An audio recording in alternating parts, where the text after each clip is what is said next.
예, 오늘이 이제 저희들이 그 후반기 특별 새벽 기도의 첫 시간이고, 또 첫날 우리가 또 자석을 좀 예침별로 배치를 했기 때문에 아마 조금 이렇게 혼란스럽기도 하고 또 좀 불편하신 부분들도 이제 있을 것 같습니다. 근데 저희들이 이제 그 예침별로 한번 우리가 좀 이렇게 자리를 좀 배치한 것은, 우리 교회 분들이 이제 생각보다 이제 교회를 오시면, 또 새벽에 오시면 이렇게 우리가 하나님과의 관계가 또 중요하지만 또 우리가 사람과의 관계도 이렇게 좀 중요합니다. 그래서 옆에 누가 같이 이렇게 또 기도를 하고 있는지, 또 함께 또 협력해서 달려가고 있는지, 우리가 이런 것들을 좀 이렇게 좀 잘 모를 때가, 느끼지 못할 때가 많이 있는데, 우리가 이제 이번 그 특별 새벽 기도에 우리가 또 하나님과의 관계도 또 우리가 바르게 하지만, 또 우리 옆에 있는 성도들이 다 하나님 나라를 위해서 함께 달려가는 우리 또 친구들이고 또 동지들입니다. 그래서 우리가 좀 옆에 있는 분들 한번 이렇게 좀 보시고, 한번 보시죠. 옆에 있는 분들 보시고 한번 이렇게 인사를 하시면 좋겠습니다. 이렇게 함께 갑시다, 이렇게 한번 인사를. 예, 뭐 새벽에 뭐 정신도 없는데 뭐. 예. 근데 아마 이제 그 우리가 20일 동안, 우리가 3주 동안 우리가 이렇게 좀 앉게 될 겁니다. 그러면 좀 불편하실 수도 있지만, 그래도 옆에 우리 이런 우리 집사님들, 성도님들이 또 우리 예친이었고 또 우리 교구였고, 또 우리 그렇게 해서 좀 이제 성도들 사이에 좀 교제도 되고, 또 우리가 내려가셔서 식사도 같이 하실 수 있고 그런 시간들이 되면 좋을 것 같습니다. 이제 우리 받으신 강의안을 한번 보시면, 이제 그 오늘 첫날입니다. 그래서 우리가 그 1장 1절을 한번 보시면은, 이제 다윗이 이렇게 시작을 합니다. 다윗의 아들 그리고 이스라엘 왕 솔로몬의 잠언이다. 그래서 이제 솔로몬의 잠언이다, 이렇게 기록을 합니다. 그러니까 이제 저자는 이제 솔로몬 왕이죠. 주된 저자는. 그렇지만 앞으로 우리가 살펴볼 텐데 또 다른 여러 명의 지혜로운 사람들도 있습니다.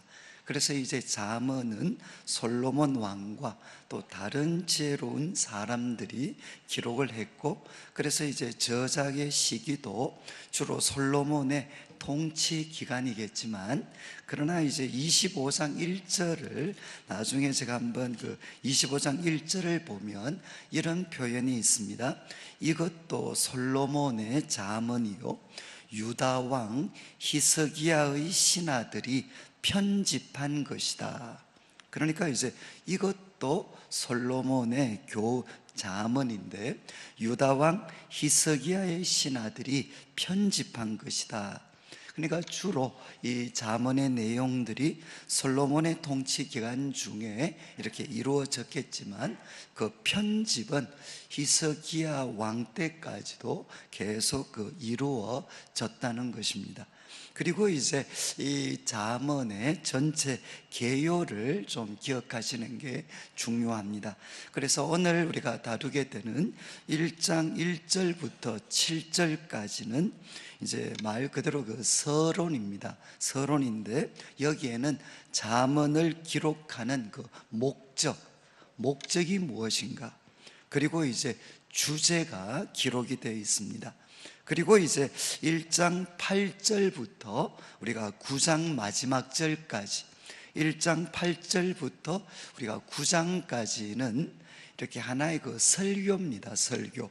솔로몬이 이렇게 설교하는 내용인데, 이제 여기는 결국 강조하는 것이 지혜의 길이 얼마나 이렇게 우월하고 탁월한가.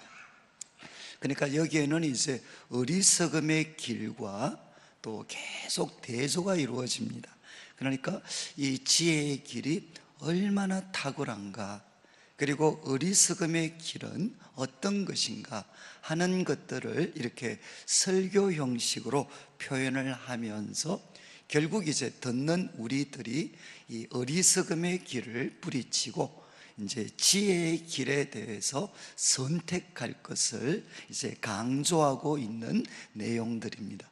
그래서 저희들이 아마 한 열흘 정도는 이 내용들을 우리가 살펴볼 것 같고, 그리고 이제 10장 1절부터 22장 16절은 이제 솔로몬의 잠언입니다. 솔로몬의 주요 잠언들이 이렇게 아주 짧게 이제 기록이 되어져 있습니다. 그래서 저희들은 이제 이번 그 특별 새벽 기도의 기간에는 아마 한 18장 정도까지 내용을 살피게 됩니다. 그리고 이제 22장 17절부터 24장 마지막 절까지는 이제 사람들이 이렇게 헤아려 보면 한 30가지의 또 지혜로운 권면이 나옵니다. 그런데 여기에는 이제 인물들의 이름은 기록되어져 있지 않고 지혜로운 자들의 잠언으로서 한 30가지 정도의 교훈들이 이제 기록이 됩니다. 그리고 25장부터 이제 29장까지는 히스기야의 신하들이 또 편집한 이제 솔로몬의 잠언들이 이제 25장부터 29장까지의 기록이 되어져 있습니다. 그러니까 이제 10장부터 22장까지 솔로몬의 잠언이 기록되어져 있지만, 이제 후대 히스기야 왕 시대 그 신하들이 또 이렇게 새롭게 편집한 그 솔로몬의 잠언들이 이제 기록이 되어져 있고, 그리고 이제 30장, 31장 전반부에는 이 두 사람이 정확하게 누군지는 우리가 알기가 어렵습니다. 그러나 이제 아굴이라는 사람, 그리고 르무엘 왕의 이제 잠언들이 기록이 되어져 있습니다. 그리고 이제 그 잠언의 마지막은 31장 10절부터 31절까지 마지막, 이 잠언의 마지막은 우리가 내년 봄에 다루게 되겠지만, 이제 현숙한 아내가 어떠하다라는 것으로 이제 그 잠언, 이 가르침이 마무리되고 있습니다. 이것도 이제 우리들에게 많은 그런 그 시사하는 바가 있는데, 이 부분은 제가 진행을 하면서 말씀을 드리도록 그렇게 하겠습니다. 그러니까 먼저 잠언의 전체적인 이 틀, 그러니까 1장 1절부터 7절까지는 우리가 서론, 목적과 주제가 기록이 되어 있고, 그리고 1장 8절부터 9장까지는 이제 지혜가 탁월하다는 것을 이렇게 가르치는 설교 형태의 가르침입니다. 그리고 이제 10장부터 22장까지는 이제 솔로몬의 가르침, 그리고 그 뒤에 나오는 내용은 후대가 편집한 솔로몬의 잠언들, 그리고 지혜로운 몇 사람의 잠언과 함께 이제 현숙한 아내에 대한 가르침으로 이제 잠언은 이루어져 있습니다. 자, 그러면 이제 잠언 1장 1절에 오늘은 우리가 이제 잠언을 기록한 목적, 그리고 우리가 주제에 대해서 간략하게 우리가 나누고, 그리고 이제 1장 8절부터 19절까지는 이제 솔로몬이 주는 아버지로서, 자기를 아버지로 표현하면서 그 아들들에게 주는 그 첫 번째 교훈이 이제 기록이 되어져 있습니다. 자, 그러면 이제 1장 1절에 그 다윗의 아들 이스라엘 왕이다라고 소개를 하면서 이제 솔로몬의 잠언이다. 그런데 이 잠언이라는 말은 저희들도 지금 자주 쓰는 표현이 아닙니다. 이제 히브리어로는 이 마샬이라는 단어인데, 이제 이 마샬이라는 단어는 이렇게 담다, 그리고 비슷하다라는 뜻을 가진 동사에서 파생된 단어입니다. 그래서 이거는 이제 지혜로운 가르침, 지혜로운 가르침을 의미하는데, 우리가 이제 잠언을 통해서 보면 이 마샬, 잠언이라는 것은 이제 경험에 기초하고 있습니다. 이 내용들이 경험에 기초하고 있고, 그리고 관찰하고 비교하고, 그리고 리프렉션, 이거를 이제 반추하죠. 반추. 이런 반추의 과정을 통해서 이렇게 획득되어진 것이고, 그리고 이 가르침은 간결성이라는 특징을 가지고 있습니다. 그러니까 이 잠언은 경험의 기초에 있고, 그리고 관찰, 비교, 그리고 반추의 과정을 통해서 획득을 했고, 그리고 이제 우리들에게 명확한 가르침, 인상적인 가르침을 주기 위해서 아주 간결하게 묘사가 되어져 있습니다. 그래서 이제 잠언은 이제 이런 어떤 뜻을 담고 있는 하나의 뜻을 담고 있습니다. 그래서 2절부터 보시면 이 잠언을 이렇게 기록한 목적이 이제 기록이 되어 있습니다. 2절에 보면 두 인상적인 단어가 나오게 되는데, 이는 지혜와 훈계를 알게 하며, 그러니까 잠언을 기록한 주된 목적은 이 두 단어입니다. 하나는 지혜입니다. 지혜. 그래서 제가 드린 그 강의안을 보면 지혜는 뭔가 하면 경건한 삶을 위한 기술이다, 이렇게 기억을 하시면 좋겠습니다. 우리 과거에 유명한 우리 이제 세상 지식인들의 책들도 보면, 예를 들면 이제 에릭 프롬의 사랑의 기술이라든가 이런 기술이라는 표현을 많이 씁니다. 그러니까 기술이라는 것은 뭔가 하면 결국 그것을 내 삶에 구체적으로 그것이 내 삶이 되게 하는 거죠. 내 삶이 되게 하는 것. 그래서 지혜는 무엇인고 하면 이제 경건한 삶을 위한, 하나님을 기쁘시게 하는 삶을 위한 그 기술이 바로 지혜다. 그래서 이것은 아주 실제적인 것입니다. 실제적인 것. 앞으로 우리가 계속 다루겠지만 이 세상에는 많은 유혹이 있고 많은 고난이 있습니다. 그런데 이런 고난과 유혹으로 가득 찬 세상 속에서도 내가 하나님을 기쁘시게 하는 그 경건한 삶을 어떻게 하면 기술적으로 살아갈 것인가 라는 것이 바로 지혜입니다. 그래서 앞으로 계속 나오겠지만 이제 이 천지와 만물을 창조하시고 그리고 주관하고 계시는 하나님의 계획을 따르는 것, 그리고 또 하나는 뭔가 하면 도덕적인 함정을 피하는 것, 이것이 이제 가장 핵심적인 내용이 되게 됩니다. 그러니까 하나님의 창조주 그리고 역사를 주관하시는 하나님의 그 질서와 계획을 따르고, 그리고 그 가운데 도덕적 함정을 피하는 것이 이제 지혜가 됩니다. 그리고 이제 훈계라는 단어, 이 훈계라는 단어는 결국 이 지혜로운 삶, 이 지혜로운 삶이 되기 위해서는 무엇이 필요하겠습니까? 거기에는 때로 꾸중이 필요합니다. 꾸중, 그러니까 책망이죠. 책망. 그리고 그것을 위한 교육도 필요하고, 그리고 그것을 위해서 우리 군인들이 훈련받는 것처럼, 운동선수들이 훈련을 받는 것처럼 우리들에게도 훈련이 필요합니다. 그래서 이 훈계라는 말은 지혜로운 이 삶이 바로 나의 것이 되게 하기 위해서 책망하고 교육하고 그리고 훈련시키는 이 모든 내용을 담고 있는 것이 이 훈계라는 단어입니다. 그래서 이제 솔로몬이 이 잠언을 기록할 때 목적을 지혜와 훈계를 알게 하는 것이다. 그러면서 이것을 또 다른 방법으로 표현하면 먼저는 내용이죠. 우리가 지혜롭게 살려면 명철의 말씀을 깨달아야 됩니다.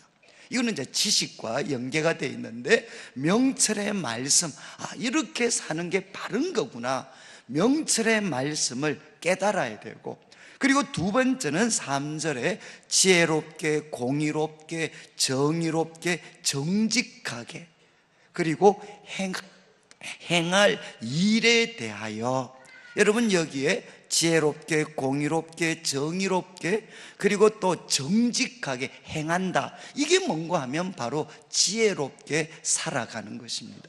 그래서 앞으로 이제 지혜라는 말은 우리가 잠언을 계속 살펴보면서 어떨 때는 공의라고 표현하기도 하고, 정의라고 표현하기도 하고, 정직한 자라고 표현하기도 하고, 사실은 다 같은 뜻을 담고 있습니다. 우리가 어떻게 하면 이 세상 속에서 지혜롭게, 공의롭게, 그리고 정의롭게, 그리고 정직하게 행할 수 있는가, 이것에 대해서 뭐라고 했습니까? 훈계를 받게 하며, 그러니까 결국 잠언의 내용은 두 가지를 담고 있다는 겁니다. 우리가 어떻게 살아야 되느냐, 그리고 그 삶이 내 것이 되게 하기 위해서 우리를 꾸중하고, 그리고 또 교육하고 훈련시키는 내용, 훈계, 이 훈계의 내용이 이 잠언 속에 담겨져 있다는 겁니다.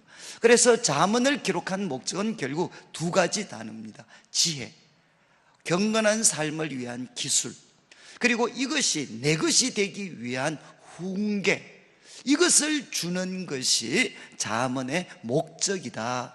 그런 다음 이제 4절과 5절에는 지혜의 유익에 대해서, 지금 이 잠언에 대해서, 이제 4절을 한번 보시죠. 이 잠언, 지금 주려고 하는 이 잠언을 주는 것은 4절에 어리석은 자를 슬기롭게 한다.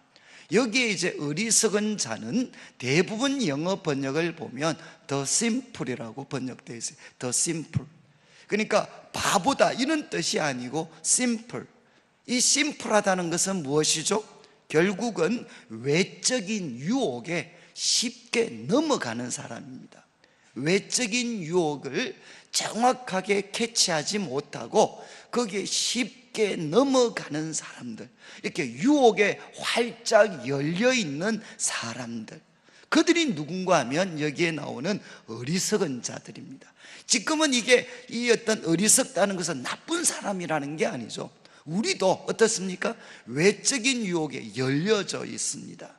그런 사람들한테 무엇을 주느냐? 설기를 준다는 겁니다.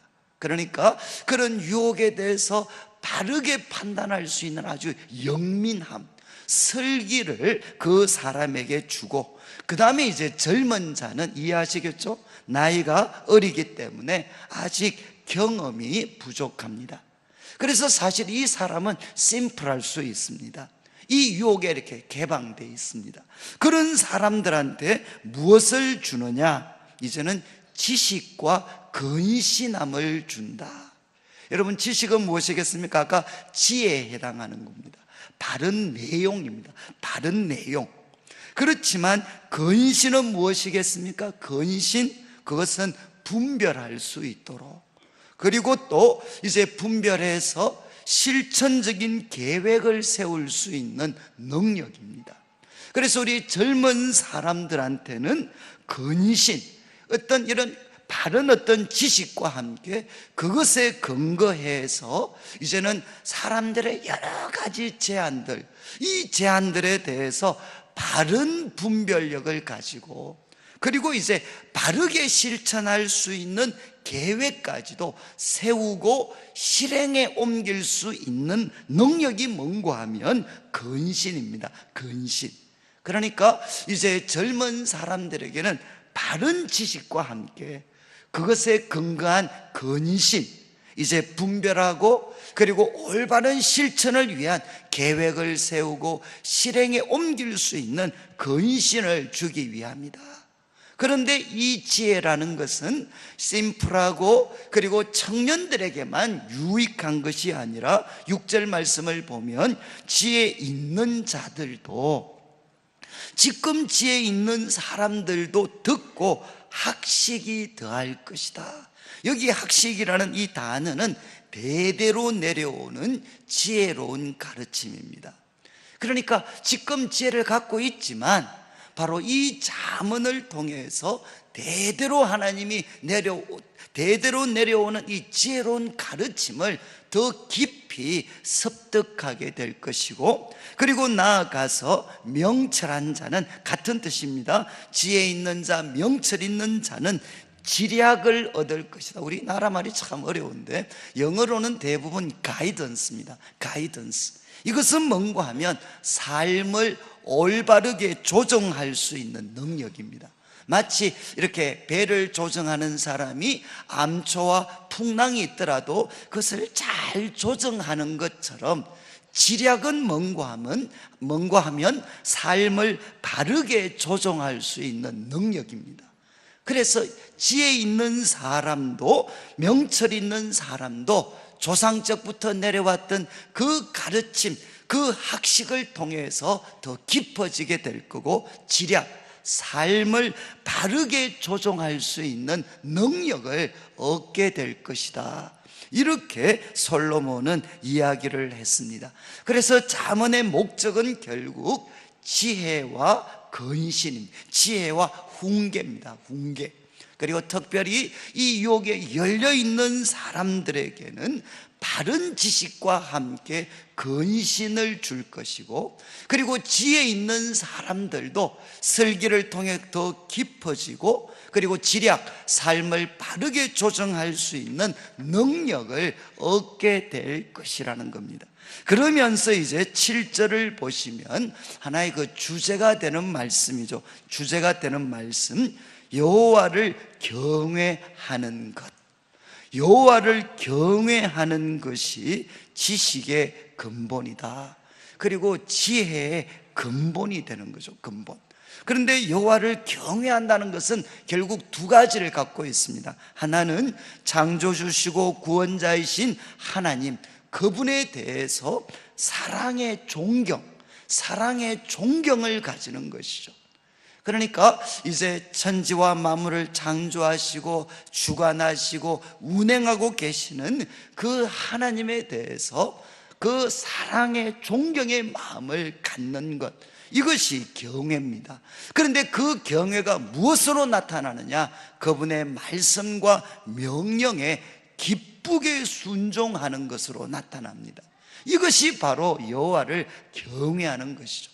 지금 창조주시고 만물을 섭리하고 계시고 다스리고 계시는 그 하나님을 사랑으로 사랑하고 정말 존경하고, 그 가운데에서 그분이 정하신 법과 말씀에 기쁘게 순종하는 그 태도, 그게 뭔가 하면 여호와를 경외하는 것입니다. 이것이 뭔가 하면 바로 참된 지혜의 기초가 된다는 겁니다. 이제 이 근본이라는 것은 바로 기초죠. 기초. 참된 지혜의 근본은 무엇이냐? 그것은 여호와를 경외하는 것이다. 그런 다음 이제 미련한 자는 뭐라고 했습니까? 미련한 자는 앞에서 2절에서 나왔던 단어죠. 바로 이제 지혜 잠언에서 가장 중요한 두 개의 단어입니다. 미련한 자는 무엇을 멸시합니까? 지혜와 훈계를 멸시합니다. 하나님이 주신 하나의 그 삶의 기술들, 그리고 그것을 위한 하나님께서 책망하시고 그리고 또 교육하고 훈련시키는 이 모든 훈계, 이것을 멸시한다는, 미련한 자는 멸시한다, 모른다가 아니고 멸시한다는 겁니다. 그러면 미련한 자의 가장 근본적인 문제는 무엇이겠습니까? 지혜와 훈계를 왜 멸시하죠? 그만하여 자신을 신뢰하기 때문입니다. 자신을 신뢰하기 때문에 하나님이 주신 지혜와 훈계를 멸시하는 겁니다. 그래서 이들은 그 교만 때문에 결국은 악하고 어리석은 길을 선택하고 그리고 이제 파멸로 나아가게 됩니다. 우리 성도님들이 너무나도 잘 아시는 말씀이지만 여호와를 경외하는 것이 지식 그리고 지혜의 근본입니다. 우리 삶을 아름답게 복되게 펼쳐나갈 수 있는 그 그 기술을 우리가 익히려면 중심이 뭐냐? 여호와를 경외하는 마음, 그리고 그분의 말씀에 즐겁게 순종하고 귀 기울이는 마음, 그리고 그분이 주시는 훈계를 잘 받아들이는 것, 이것이 뭔가 하면 바로 지식의 근본이라는 거죠. 그러면서 이제 1장 8절을 보시면 아버지 솔로몬이 이제 그의 아들들에게 첫 번째 주는 가르침이 뭔가 하면, 내 아들아, 악한 자가 너를 꾀일지라도 따르지 말라는 것. 그러니까 세상에는 누가 있느냐? 우리를 꾀는 사람이 있다는 것입니다. 악한 자가 너를 꾀일지라도 따르지 마라. 그런데 그 앞에 이제 8절 9절에 이런 구체적인 교훈을 주기 전에 먼저 이야기를 합니다. 내 8절, 내 아비의 훈계를 듣고 내 어미의 법을 떠나지 마라. 이것도 잠언에서 계속 반복되는 단어입니다. 훈계를 들으라. 그래서 앞에서 많이 나왔죠. 훈계를 들으라. 그리고 어미의 법, 이거는 내용입니다. 법, 어미의 법을 떠나지 마라. 듣고 떠나지 마라. 아마 잠언에서 가장 많이 반복되는 명령 중에 하나입니다. 듣고 그리고 이것을 떠나지 마라. 그리고 9절 말씀, 그러면 이는 내 머리에 아름다운 관이 될 것이다. 여러분, 고대의 관은 무엇이겠습니까? 높은 지위를 뜻하죠. 이제 그 어떤 바로 이것은 내 머리에 아름다운 관이 될 것이다. 그리고 또 내 목에 금사슬이 될 것이다. 여러분들이 아마 그 요셉의 이야기를 보시면, 요셉이 이제 애굽의 총리가 될 때 그때 바로가 했던 행동이 행동 중에 하나가 뭐겠습니까? 그 목에 사슬을 걸어주는 겁니다. 그 목에 사슬을 걸어주는 것, 이게 뭔가 하면 총리로 세울 때 바로가 했던 행동이었습니다.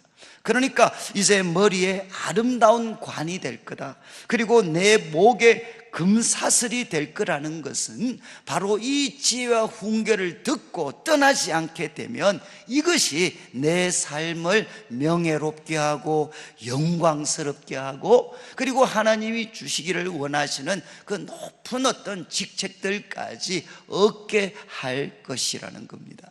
그러면서 이제 앞에서 말씀드린 것처럼 10절에 첫 번째 이제 가르침이 뭔가 하면, 악한 자가 너를 꾀일지라도 따르지 마라. 여러분, 결국 우리 인생은 무엇으로 이제 결정이 나느냐? 누구 말을 따르는가? 누구 말을 따르는가에 따라서 우리 인생은 결정이 납니다. 그래서 여러분, 우리 주위에 많은 그런 분을 보잖아요. 여러분, 젊은 사람들만 악한 자에게 꼬여서 그 삶이 낭패에 빠지는 게 아닙니다. 우리가 40, 50, 60, 70이 되어도 언제나 우리들 주위에는 누가 있느냐? 악한 자가 있습니다. 그리고 그 사람들이 우리를 꿴다는 거죠. 그들이 꿴 때 따라서는 안 된다. 그러면서 이제 11절 말씀, 이제 어떻게 보면 아들들 대상이었기 때문에 악한 자에 대한 묘사를 합니다. 악한 자. 그래서 11절, 그들이 나한테 말하는데 우리와 함께 가자, 우리와 함께 가자. 그러면서 우리가 가만히 엎드렸다가 사람의 피를 흘리자, 죄 없는 자를 까닭없이 숨어 기다리다가 소울같이 그들을 산채로 삼키고 무덤에 내려가는 자들같이 통으로 삼키자. 결국 이 악한 자가 꿰는 게 뭔가 하면, 다른 사람에게 해를 끼치는 걸 통해서, 그리고 다른 사람이 가지고 있는 것을 빼앗는 방법을 통해서 너가 바로 부자가 되라는 것입니다. 너가 성공하고 출세하는데 그 방법이 뭔가 하면 바로 다른 사람에게 고통을 주고, 그리고 다른 사람이 가지고 있는 것 결국 교묘하게 빼앗아서, 때로는 그것이 폭력이 될 때도 있고 위협이 될 때도 있고, 때로는 무엇이 될 수 있느냐? 우리가 간사한 속임수가 될 수도 있고, 이런 어떤 다른 사람에게 해를 끼치는 걸 통해 내가 성공하자는 겁니다. 우리가 부자가 되자는 것입니다. 여러분, 지금 세상에 우리들에게 주는 많은 제안들은 사실 여기에 섞여 있습니다. 우리가 정말 열심히 바르게 일해서 살아가는 것보다는 남들이 가지고 있는 것을 내가 빼앗아서 그리고 간사한 속임수를 통해 그것을 내 것으로 만들어서 우리가 잘 되자는 것입니다. 그래서 첫 번째 그들 제안의 특징은 뭔가 하면 남을 해치는 걸 통해서 내가 잘 되자는 것. 그래서 13절, 13절을 보시면 결과죠, 우리가 그 남에게 빼앗아가지고, 그리고 소위 간사한 속임수를 통해서 빼앗아서, 폭력으로 빼앗아서 우리가 온갖 보화를 얻고 빼앗은 것으로 우리 집을 채우자. 그래서 남의 것 빼앗아서 우리 집을 가득 채우자는 것입니다. 그리고 이제 14절, 그러면서 그들은 우리가 이렇게 빼앗아서 우리 집을 가득 채우되, 아주 모순적인 말인데, 너는 우리와 함께 제비를 뽑고, 여러분 그 빼앗은 것 중에서 제비를 뽑는다는 건 뭐겠습니까? 공평한 분배를 하겠다는 겁니다. 빼앗은 것을 공평하게 분배하겠다. 제비 뽑으면 누가 제일 좋은 거 차지할지 모르잖아요. 그러니까 그 빼앗은 건 나눌 때 정말 공평하게 나눌 거다. 그리고 전대라는 것은 주머니입니다. 주머니는 하나다, 하나. 이 말은 뭐죠? 우리는 누구도 끊을 수 없는 하나다, 하나. 반드시 우리가 너를 책임져 줄 거다, 너를 지켜줄 거다. 그러면서 우리는 하나다 라는 강조를 할 것이라는 겁니다. 여러분, 이것이 이제 솔로몬이 먼저 처음에 제시하는 악한 자의 제안의 특징입니다. 첫 번째는 남을 해치자는 거죠. 결국은 힘을 통해서 아니면 간사한 속임수를 통해서 다른 사람을 해쳐서, 두 번째는 우리 집을 가득 채우자. 그리고 세 번째는 뭔가 하면 우리끼리는 뭐냐? 공평할 거다.